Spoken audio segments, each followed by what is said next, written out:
It's a sad, sad, sad, sad day in the world of professional wrestling as WWE WrestleMania 43 in 2027 is all but confirmed to be taking place in Saudi fucking Arabia. Unbelievable, man. What is going on, everybody? Welcome to episode Lucas E. Allen Productions on YouTube and all audio platforms. The Lucas E. Allen Show. Which your episode, the first episode, the Lucas E. Allen Productions podcast, which are Wednesday, February again, man. September 10th of 2025. Before I get into anything, follow me on social media, Twitter, Instagram, TikTok, and Facebook and Instagram, Lucas E. Allen. I forgot to mention this during my power rankings today for week 4-2 of the NFL season. It is what it is. As always, follow me on social media, Twitter, Instagram, TikTok, and Facebook, Lucas E. Allen. Watch on YouTube, hit the like button on today's podcast. Hit the subscribe button if you've done so already. Turn the bell for all post notifications and miss an upload on YouTube.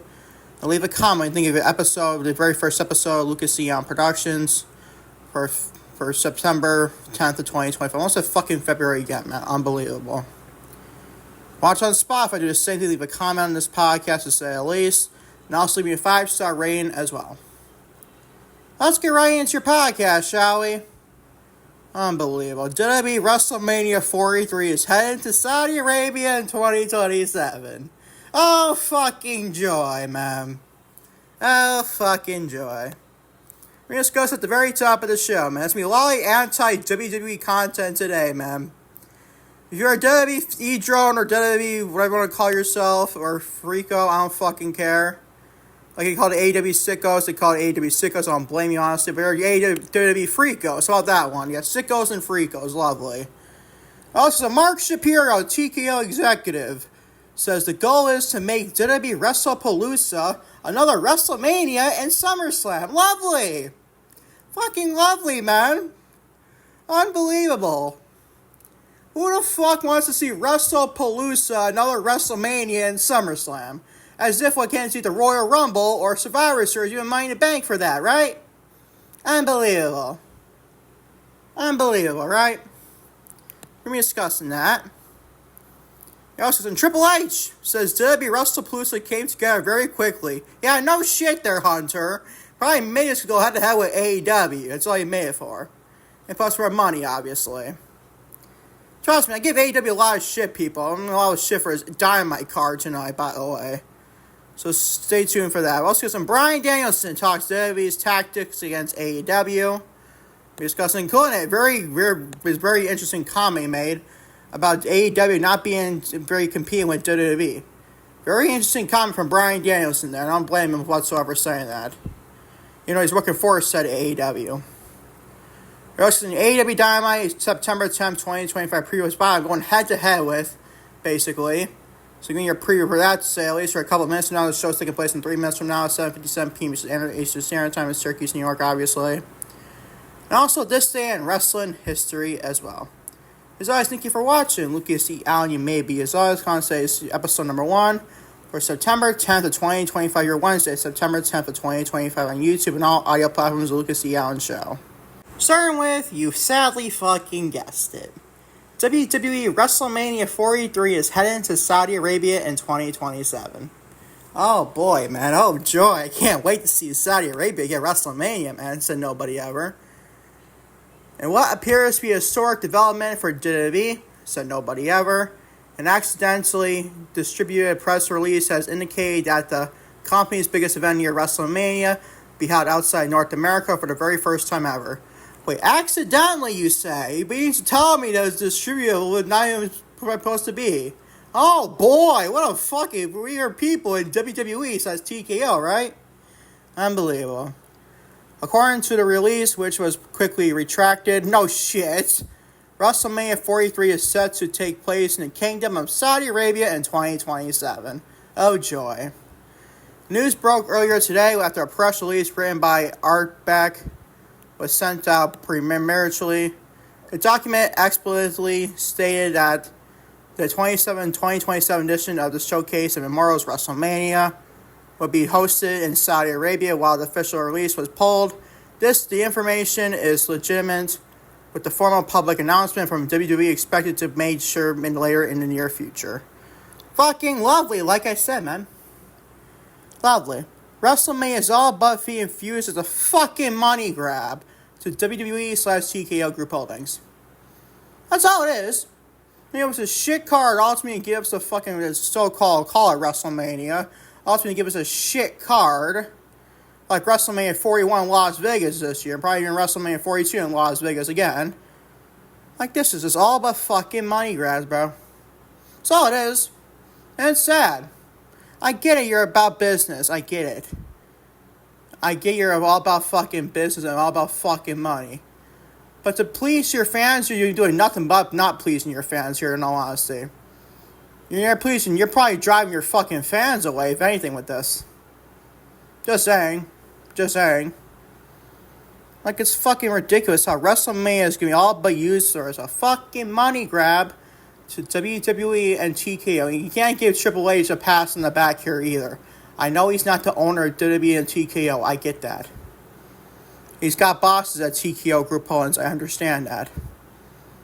But still, he can easily pitch some stuff that's not needed for this, like this.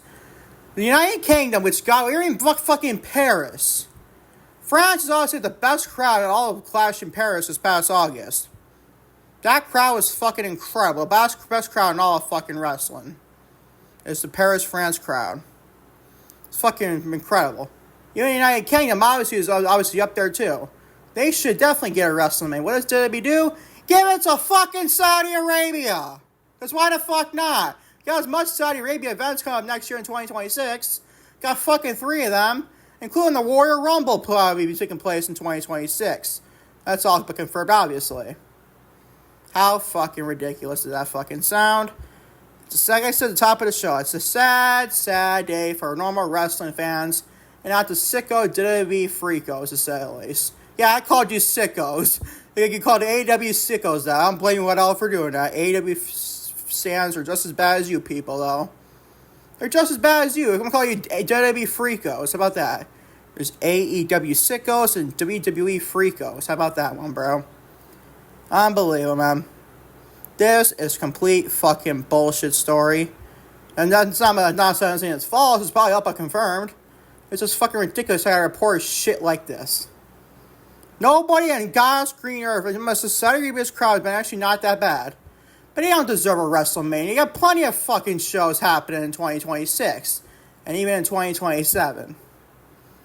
Really fucking ridiculous fucking bullshit. This news I just shared by you today. On the podcast, to say the least. And it's a sad day of normal wrestling fans, to say the least. Moving on, shall we?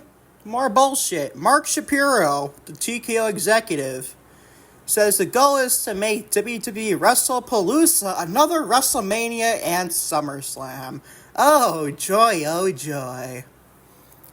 TKO Chief Operating Officer Mark Shapiro has high hopes for an upcoming WWE WrestlePalooza premium live event, like every TKO executive says, obviously.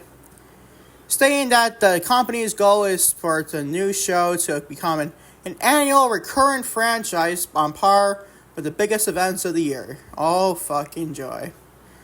The new PLE, which will be the first to air on ESPN's new streaming platform, is being positioned as a significant addition to the WWE calendar. Speaking at the annual Goldman Sachs Compounding Up, I don't know how to fucking say this, whatever, and technology conference on Wednesday, Shapiro discussed the significance on the September 20th event.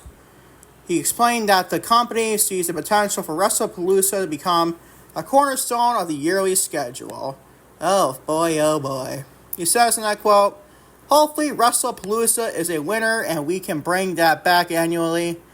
That could be a Markin Banzana, or Banzana, I don't fucking say it, bro.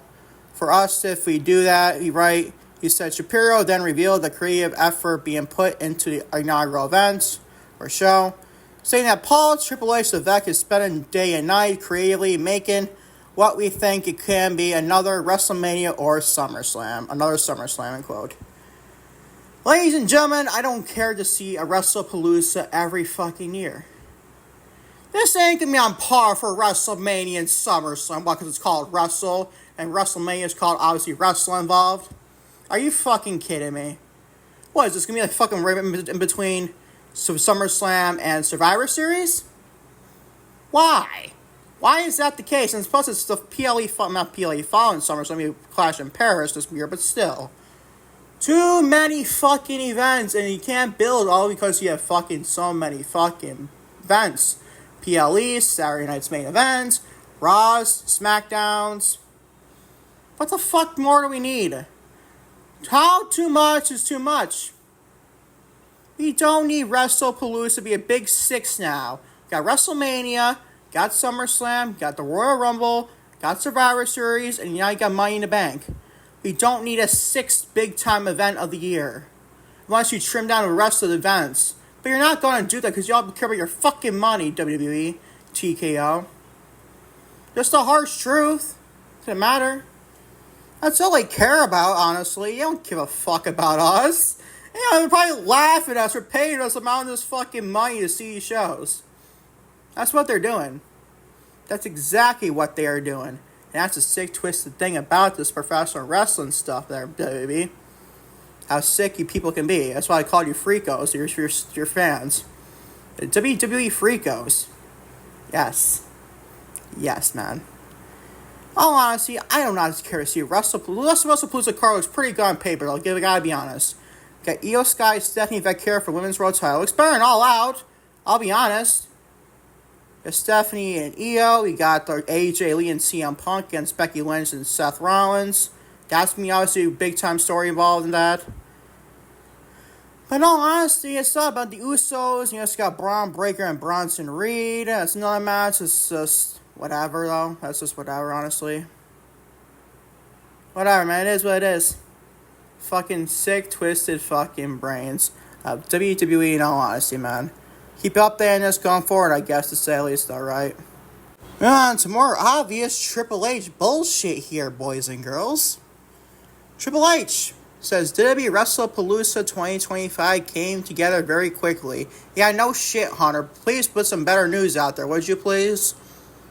WWE Chief Content Officer Paul Triple H Levesque has pulled back on the current on the creation of the upcoming WrestlePalooza premium live event, revealing a new interview that the entire show came together very quickly. Yeah, no shit, Hunter, like I said. Speaking on the Pat McAfee show, Levesque was asked about the process behind a newly announced September 20th event, which will be the first WWE PLE to air on the ESPN streaming platform.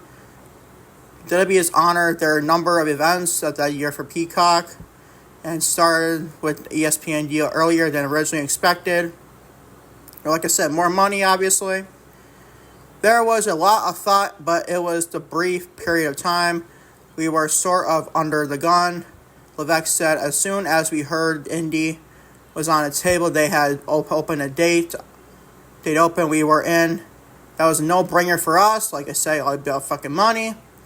We moved quickly on the whole thing. The whole thing came together very quickly. You don't say.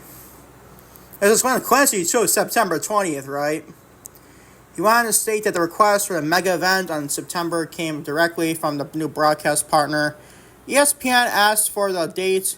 They wanted the mega event. Yeah, ESPN asked for the fucking date. Sure, Hunter. Meanwhile, you probably say you asked for the date, probably. I meant to say that, right? And we said yes, we just had to pick a name and go. He explained not only is it the first show on a new ESPN platform, but it was also aired on the same day as AEW's All Out pay-per-view. A direct move of counter-programming, AEW has opted to move the shit show to earlier this day, to say the least. Obviously 3 p.m. Yeah, like ESPN just asked you to say choose September 20th. They couldn't choose, I don't know, September 13th, this Saturday? This Saturday, you couldn't choose September 13th? There's nothing going on besides college football. But no, you chose September 20th, Hunter. What you're trying to say is because you could counter-program in AEW. That's all you're saying. Now, don't twist it. I can't stand what AEW is doing as a product right now. I just could slam AEW as much as the people online would slam AEW. But to think Triple H gets a scot-free involved with this, you out of your fucking mind, people. Stop with the fucking bullshit and call it like it fucking is. Just call it like it is, man. That's all you gotta do. That's all you gotta do, man. It's complete fucking bullshit stories from Triple H back and forth, man.